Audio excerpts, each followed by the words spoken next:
Welcome to Awakening Table. We are Calliope and Petros, and we created this channel as a means to share our experience of going through the dark night of the soul presently, and doing this through an open and raw discussion in a round table manner. We do this knowing that there are others going through this, including yourself watching this potentially, and we hope that sharing our experiences may help you along your journey as well. If you enjoy our videos and content, please show us some love by hitting like and subscribe and the notification bell to be notified when the new video is out. Thank you very much. And today we'll be talking about tools and gurus for the journey, but there is a warning. There is indeed. There is indeed. So during, when you're going through all of this, the dark night of the soul and all of that, it's, you get to a point where you want to start looking for answers, and the answers, will come from a number of I guess, sources. Books are the obvious ones, YouTube, videos like this one potentially.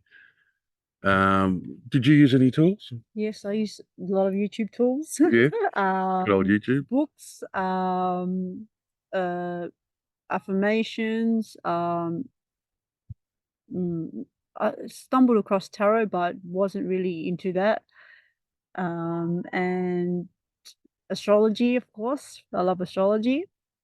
And some philosophers and all that.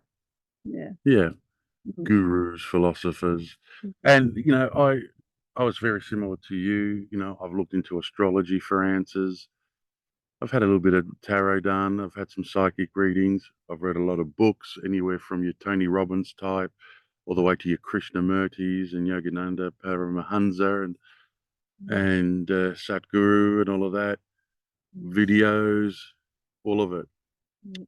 It's interesting. The first time I went through this Dark Night of the Soul, I just wanted more and more information. This time around, I find myself still seeking information, but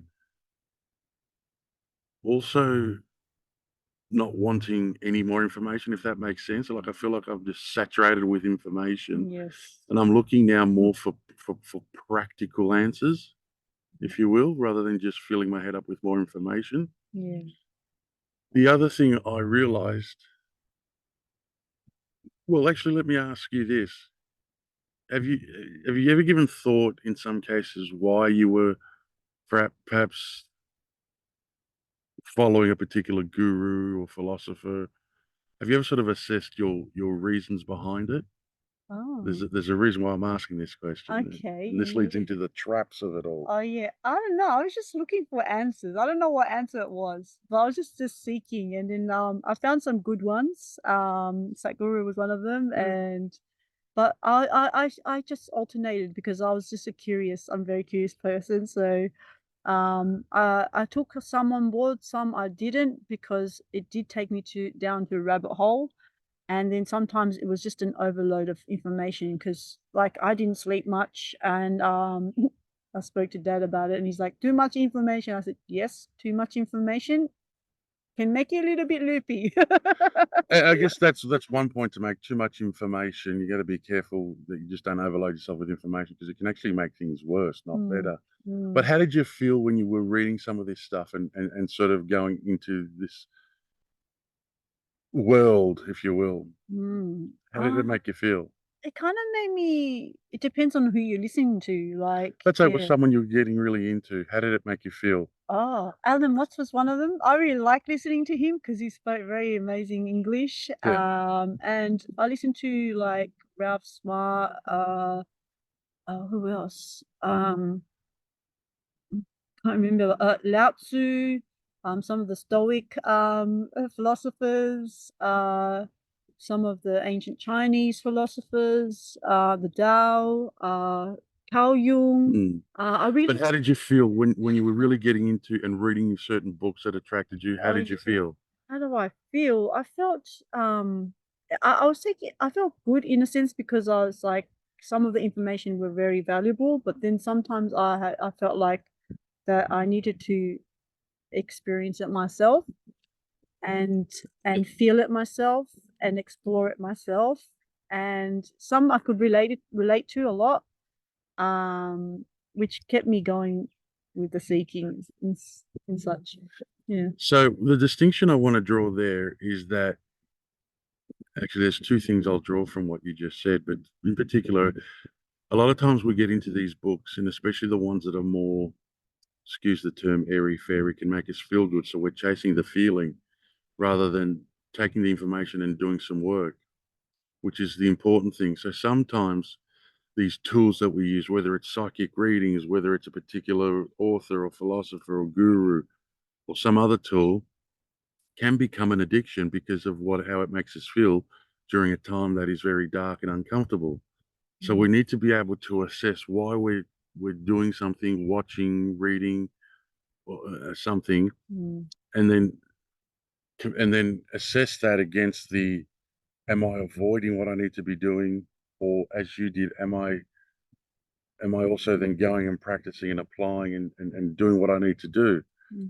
Because that's the thing with a lot of these tools and resources. They can make us feel good during as I said, a dark, tough time. Yeah. And we're chasing that feeling because to feel what we otherwise should be feeling is too hard. It's too uncomfortable. Yeah. So there's a warning that comes with that, and that's the key takeaway from this video that I think we can give to our viewers is that it's great to have tools and resources and to seek information, but check in on yourself and make sure you're not chasing a dopamine fix or something like that.